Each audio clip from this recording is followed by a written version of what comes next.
Here we go for another wonderful episode of Barber on the Bars. We're doing some voiceover on some footage from Arkansas. Hate to do it. Bike's still broken. Not sure yet what's going on. I have it in pieces in the garage. I was going to steal the wife's bike today and go do a quick little ride before we left town, but she rode it to work, and couldn't be happier that she's out there enjoying that thing, even without my ability to join her. And I'm very happy that she's taking advantage of that freedom. So here we are.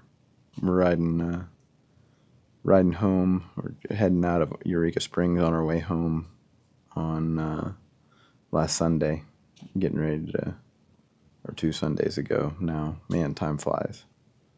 But getting into some twisties, get stuck behind some traffic later on in the footage. You kind of see us just jacking around a little bit, but just beautiful countryside.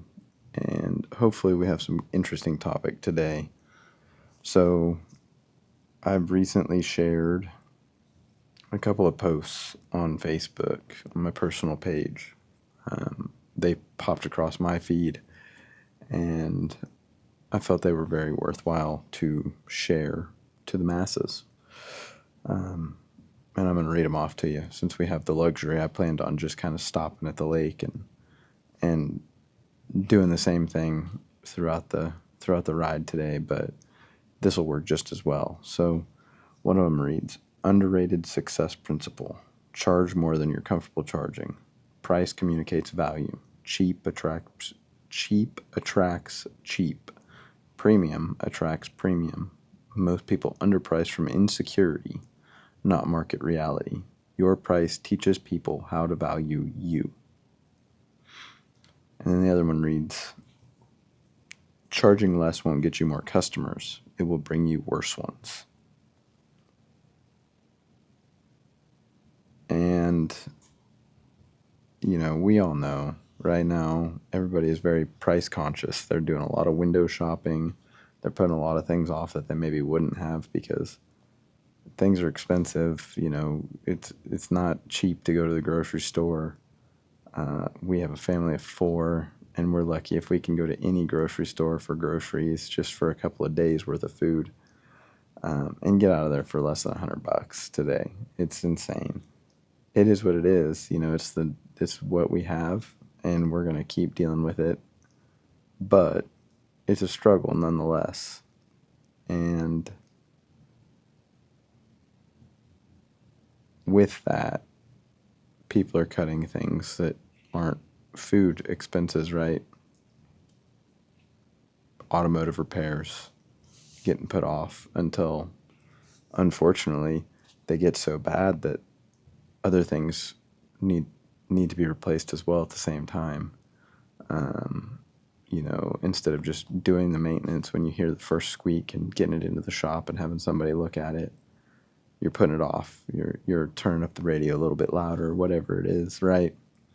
We're all guilty of it, taping over the check engine light, whatever it is that you do to get over that. We're all more price conscious right now than we've probably been in most of our lives. But at the same time, the world goes round, and we don't have a choice, right? Got to spend the money. Got to fix the car. Got to have the car to get to work, to make money, to buy groceries. Got to have the car to get the kids to school or get the kids to basketball game or soccer or football, whatever it is, right? Can't really go without a car, especially not in Wichita. We don't have a great public transport system, or a public transit system. Sure, Uber is kind of alive and well. I use it fairly frequently right now when I'm going back and forth to the motorcycle dealership. If they don't have a bike for me to ride back when I take them one that's ready to go, I'll grab an Uber. And sometimes I catch an Uber and they're there in 5 minutes. unfortunately, more frequently than not, I'm standing there hanging out, waiting for 15 or 20 minutes. And that's not an unfortunate thing. I love standing there and hanging out and talking with them. So, not the end of the world either way. But we just don't have great public transit. So, those two quotes, though, cheap attracts cheap. Premium attracts premium. And I can say from experience at the detail shop especially, it's a little different at the repair shop. We want to be more cheap over there. And with that, unfortunately, comes the poor clientele, right? Not figuratively poor or literally poor, but just that poor experience as a business. 9 times out of 10, we get burned. But over there, I want to be there for the people, right? I want to help facilitate and make it sure that they can get to and from and live their lives.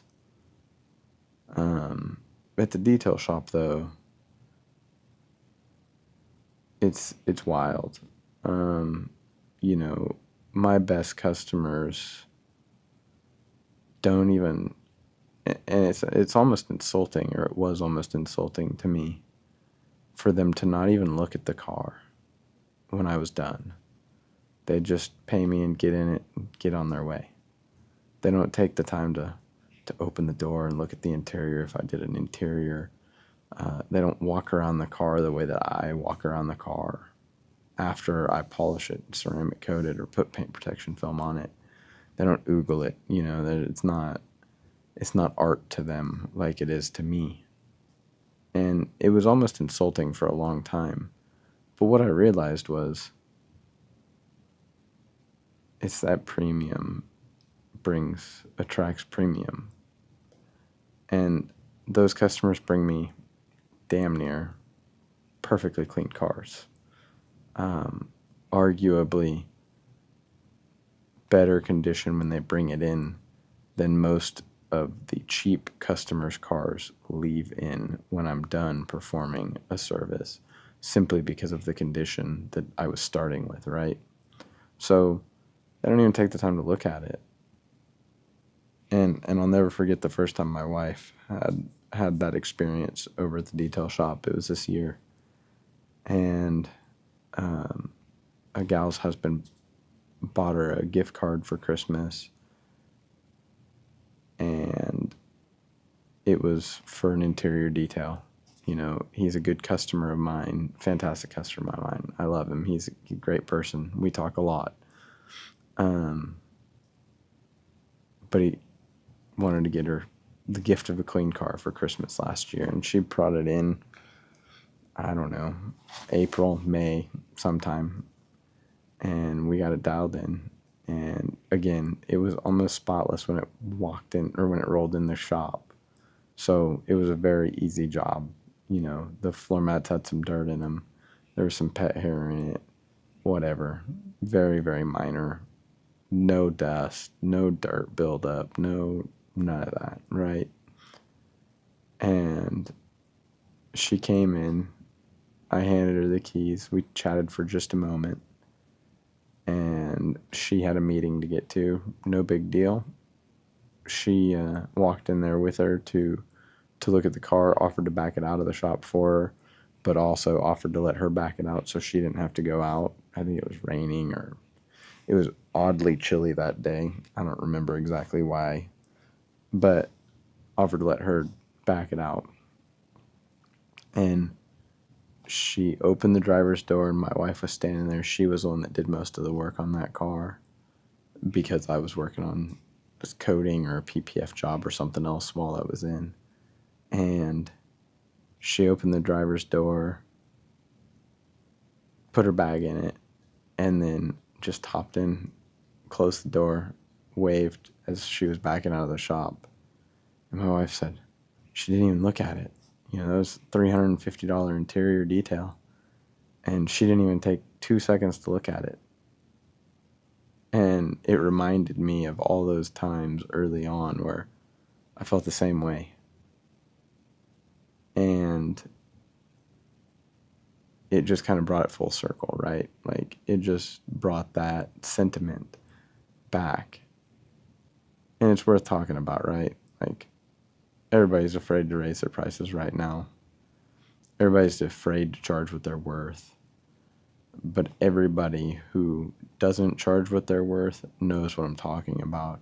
And everybody who has broken that stride, maybe out of a Hail Mary to gain a customer that you know is going to turn into a lifelong customer that will pay those dues over years because of multiple vehicles or whatever it is, right? Multiple homes, whatever vertical you're in. But those customers that you bend over backwards for don't value you because you broke stride. You're better off hanging tight, as hard as it is, right? Like, first one to admit it. We raised rates to 100. We started with rates at 150 an hour at the repair shop, and it was bad, not good. In the neighborhood that my shop is located, the average is 120 within a 3-mile sprint of my shop. And that's a lot of additional shops in that area. So I was at the very top of the market by a long stretch. And I was met with so much. You're too expensive. You can't charge that. What are you doing? Turns out I couldn't charge that, right? It's what I'm worth. But I got to cut my teeth. New business. Got to earn that right. I'm okay with that. So we dropped it to 100. And then we've recently raised it up to 120. And we're going to work our way back up to the 150 all day. Probably get up to 180 is kind of the goal I'm shooting for right now. Because we do provide a premium service with excellent customer service, with excellent communication. And with that comes a price tag, right? But knowing that cheap brings cheap, anytime I run a special on Facebook or Google or whatever, offer a discount to get a customer, I regret it with all of my being. It's never worth it. I would have been better off making no dollars that day than I was making the chump change for the amount of work that I had to do to earn it, right? Sometimes you just got to do what you got to do. But your price weeds out those bad customers. It weeds out those people that are going to be a nightmare 9 times out of 10.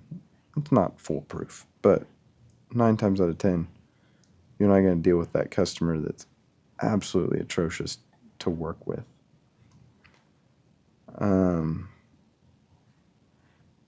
Customers view a low, and we all do it. We're all guilty, right?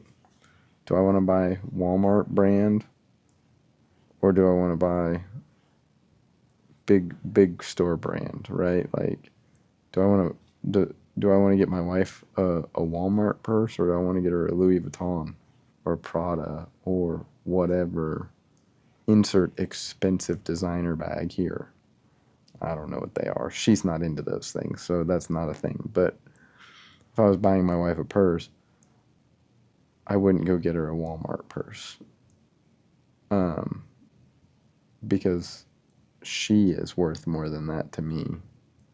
And so we have to look at we can't price our work with our customers with our wallet in mind. And we can't price our work with our customers' wallet in mind, because we bring more to the table than just a charge, right? And that goes for both my businesses. I bring more to the table than just what they're paying for every time. Undersell, over deliver, 100% of the time. But we're all guilty of that mindset, right? Do I want the cheap thing or do I want the expensive thing? Sometimes the cheap thing's just as well. But not always, right? Premium. And when you have a low price, people don't value you. They no longer value what you have to say because they don't have a reason to. You've lost all authority in the conversation. You've lost all branding within the conversation. And you're just the cheap guy that they're gonna get over on. It's unfortunate, but it's real. So that's kind of it, like that cheap attracting cheap and premium attracting premium couldn't be more real.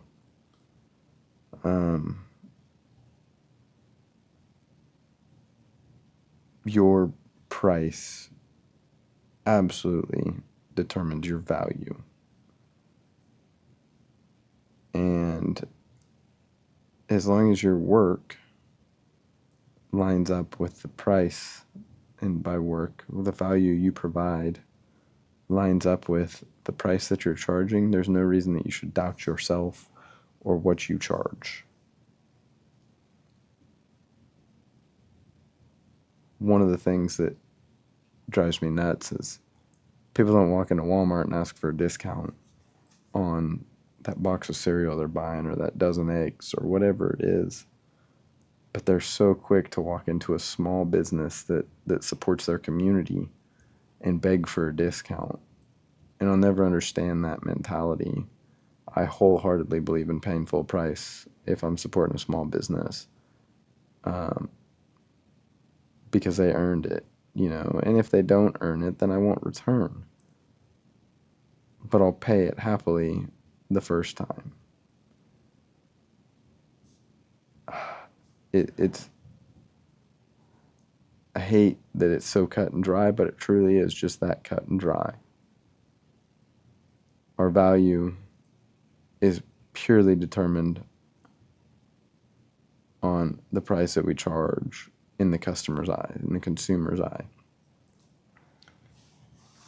So, with that in mind, has there ever been a time, like me, that you charged less than what you know you're worth, what the service you provide was worth, and you instantly regretted it in dealing with that troublesome customer that expected far more than what they were paying for?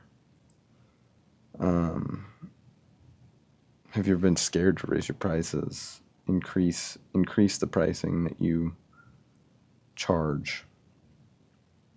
Have you ever been fearful for work because you've raised your prices? We all know you'd rather have name brand or designer than not designer. Status, rich guys brag about how much they spent on a ceramic coating. Rich guys brag about how much they spent on anything. That's just what they do, right? So, and those guys, they aren't going to nitpick your work. They're not going to nickel and dime you. They're not going to make you work 30 hours for a measly $20, like time value money in those situations. They value what their dollar buys more than the time, or less, more than their time. And you just got to stop thinking about it from your own perspective, maybe, or thinking about your customer's wallet whenever you're listing your prices. If you haven't raised your prices recently, I strongly suggest it. because Lord knows everything's getting more expensive, even just to complete the job that you're doing. That's really all I got this week, guys. It's something to think about. It's something to consider as you move forward in your business, or as you move forward as a consumer, as a customer of mine or some other small business, right? Be the customer that you would want to have if you were the business owner. About the best way I can put that. We all know what that looks like. And we all know what that doesn't look like. So it should be pretty easy to come up with a pretty good idea of it, right? But that's kind of where I land on it, you know. Be that customer you would want to have. Thank you guys for tuning in. Sorry the last couple of videos have been kind of a mess. It's going to be challenging. Got to get this bike figured out. Next week, follow-up appointment with the cardiologist to find out what surgery is going to look like. That's getting the best of me currently, and about all I can think about at the moment. So we're just kind of scatterbrained. Been a busy week. Happy to be visiting my grandparents and making memories with the kids and their great-grandparents. And that's kind of what life's about right now. It's just living in the moment and enjoying what I've got while I've got it, because you just don't know what tomorrow brings. So, thank you. From the bottom of my heart. I don't know. However many of you guys watch this stuff, it means the world to me. I hope that it positively impacts you in some manner. And even if it's not impacting you, even if it just makes you feel like you're not alone in the struggle, I've done my job. I've accomplished my goal. And if nothing else, thank you for listening, for being the therapist for me.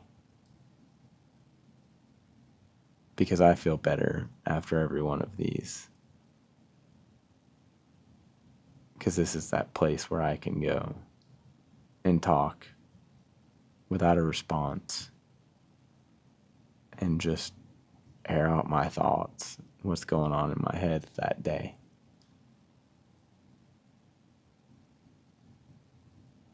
Here's a little quote to end with. If you're struggling to charge what you're worth, we've all been there. Just know the right ones won't flinch. Catch you in the next one.